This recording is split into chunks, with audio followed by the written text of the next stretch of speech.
You guys ready out there?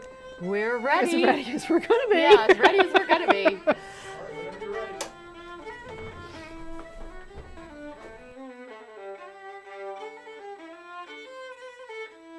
I want to start at the beginning. Where were you born? I was born in Albany, New York, and lived there for 10 years. And my dad was in the pharmaceutical industry. Should I start over?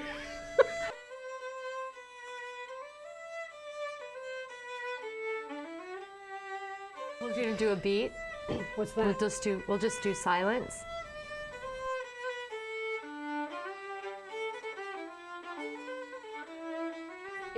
What is so much fun about painting is the process, and that's why you do it. Is that it's just great to be painting and have no sense of time or where you are. I mean, you know, I'm not a very sort of new agey kind of person, but you get into this flow. I was going to ask you, are you one of those artists that you forget to eat and drink and you lose all concept of time? You don't have any concept of time, right. And it's just, and then you don't even know where it comes from, and then you look down and there's a painting and you're like, wow.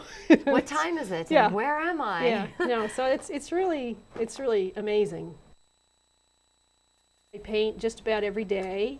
I always have several paintings going at once. I always have lots of ideas. I can never do as much painting as I want to do. Because you're a mother of 4 children. We have to get that in there. That's oh, amazing. there's that. Oh, yeah. Oh, yeah. That.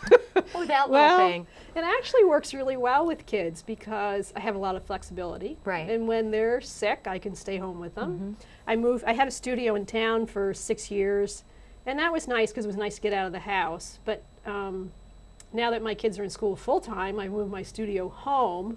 So I have a studio in one of our barns, so I can just go out and paint there. But it works out really well to paint and have a family because I can, you know, paint when they get home from school. I'm there, you know, get them a snack, you know, talk about the day. Then I can go back out to my studio because they're old enough now, so they don't need me there all the time. Right. Now, when you were a child, did you draw or paint, or did you have an interest early on? Like, what age did that kind of open up for you? I don't really remember exactly, but when I was growing up, we weren't allowed to watch TV. We could only watch one show a week. So there were a lot of, always art supplies around. I'm the youngest of 5 kids, and we were always drawing and painting and doing projects and spent a lot of time outdoors, but when we had to be in, we were doing a lot of drawing and painting. And so yeah, when I was little, I drew quite a bit and painted. And the other thing is we weren't allowed to have coloring books. So you were forced to create. Well, I guess. That's great. And so it's something that I've always done. So I don't remember not drawing and painting. I mean, when I was little, I drew a lot. And so it's just something that was just part of our life. Right. Everybody and did. Extension of you.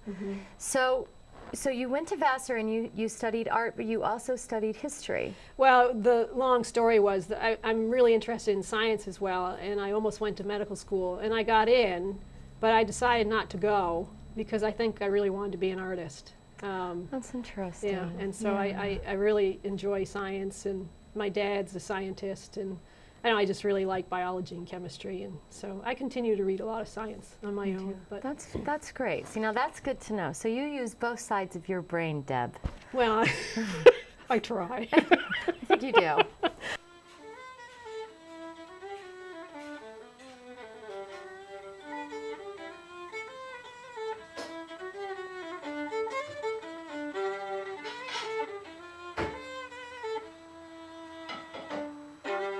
When did you first get involved with Frog Hollow?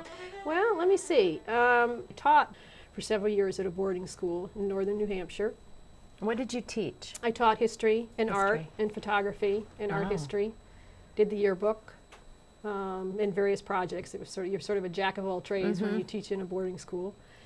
And I was a dorm mother to 28 teenage girls. Oh my. That was fun. Yeah. So anyway, when I moved back to Vermont, I was wondering whether I should go back into teaching, but I really didn't want to. I really wanted to pursue my art as a career. So I started having shows and jurying in various places and got into Frog Hollow. Okay. So it's been, gee, that was in the late 80s. So you've been there a long time. Yeah. Okay, well that's really good to know.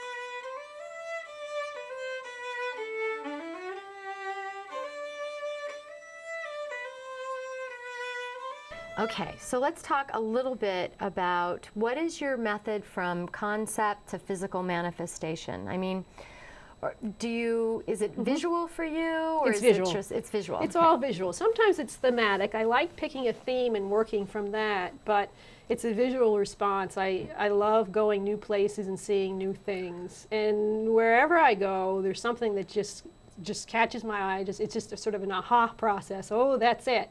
Right. And I have to be careful because sometimes when I see things, like I see a photograph, and a photograph isn't necessarily a painting. So you have to sort of do that translation, and you have to think of it in terms of a painting. But I do work some from photographs, some.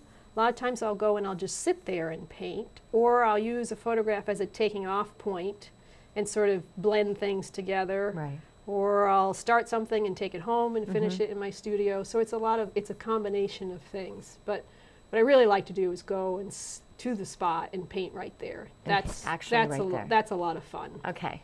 So I really enjoy that. Okay.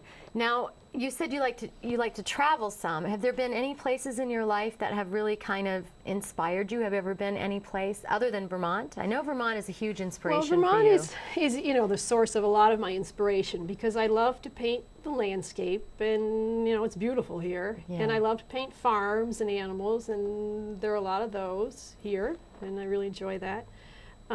This past April, I went to Nantucket because I've been there a few times and did some paintings there, and that was really great. And so, yeah, I'm always looking for new places to go. My sister lives in lives in Old Greenwich, Connecticut, and I went there in April and did some painting there. So wherever I go now, I take my paints. You know that something could be Something the will- aha factor. Yeah, something could happen. Something will be there. Right. Right. Yeah.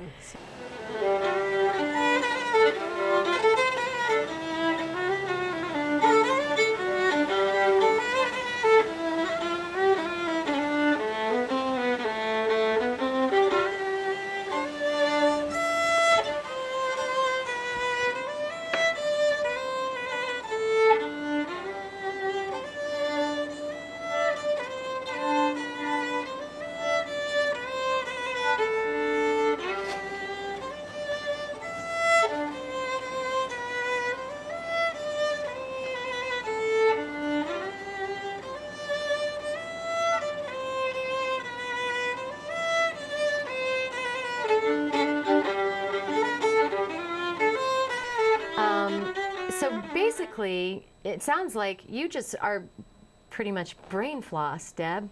You know how you floss your teeth? What's that mean? It means you're healthy. It means you're really healthy. Like, you have a good sense of your intuition and also your inspiration, and you're able to kind of balance all of that.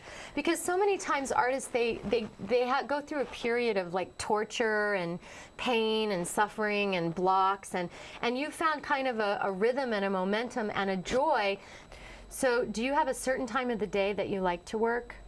Well, I pretty much work whenever I can. It's, I mean, I work a lot. When I get up in the morning, usually, I go for a walk. That's what I do first thing in the morning. There's a field behind my house, and there's a beaver dam I go and check out every day because it's always changing. So I go and check out the beaver dam in the morning, and then I come back, and I start working, and I pretty much work all day while the kids are in school. Sometimes I'll take a break and just run an errand or something like that.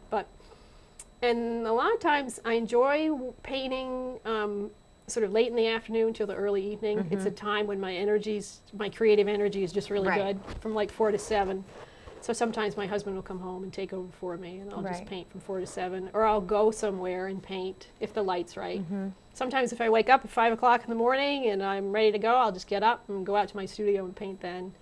So golden hour definitely has an effect on you. The it really lighting does. really. Yeah.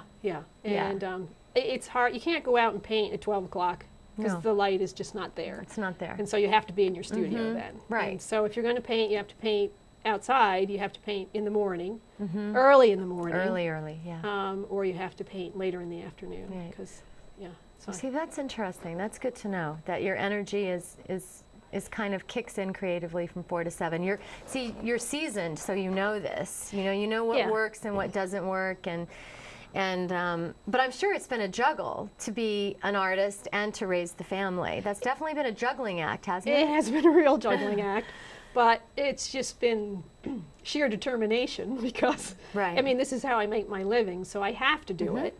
And I really like doing it, and so what I try and do is put the artwork first. Is do what I enjoy and follow that, and then the rest sort of follows. Right. So I keep the emphasis on, being inspired, having new images, and just enjoying, what I'm doing. Right.